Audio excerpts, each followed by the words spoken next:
சிவகங்கை மாவட்டம் சிங்கம்புணரி அருகே 2500 அடி உயர பிரான்மலை மலையின் உச்சியில் உள்ள வேலாய் வீற்றிருக்கும் பாலமுருகனுக்கு 42ஆம் ஆண்டு பால்குட விழா நடைபெற்றது.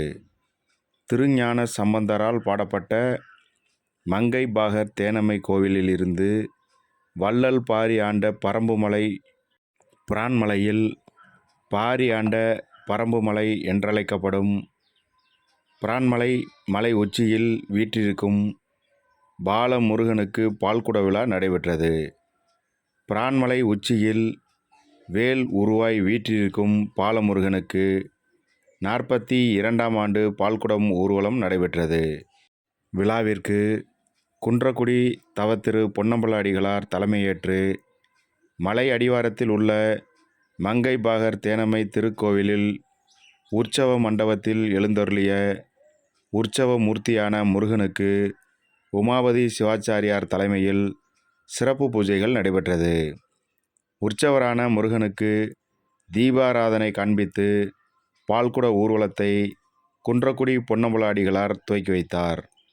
பால்குடம் ஊர்வலம் பிரான்மலை சுற்றியுள்ள 5 ஊர் கிராம மக்கள் மற்றும் ஆன்மீக பக்தர்கள் என பாலமுருகனுக்கு சிறுவர்கள் முதல் பெரியவர்கள் வரை ஏராளமானோர் பால்குடங்களை சுமந்து கொண்டு ஊர்வலமாக பிரான்மலை முக்கிய வீதிகள் வழியே சென்று பாப்பாப்பட்டி வழியாக மலை அடிவாரத்தை சென்றடைந்தனர்.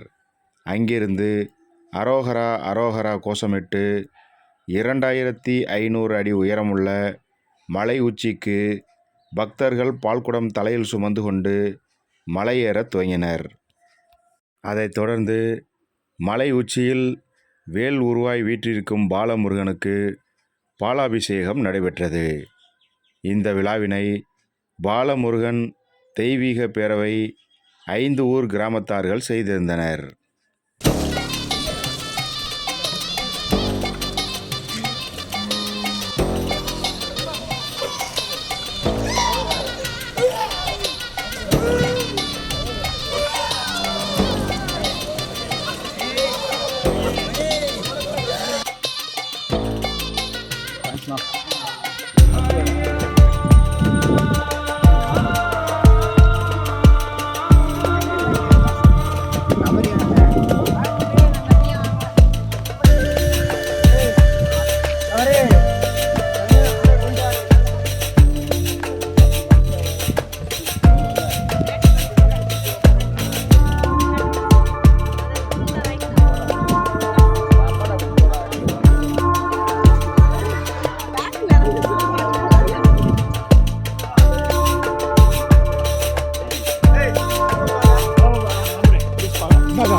ஆமாம் அவனை அறிக்கிட்டுருவேன்.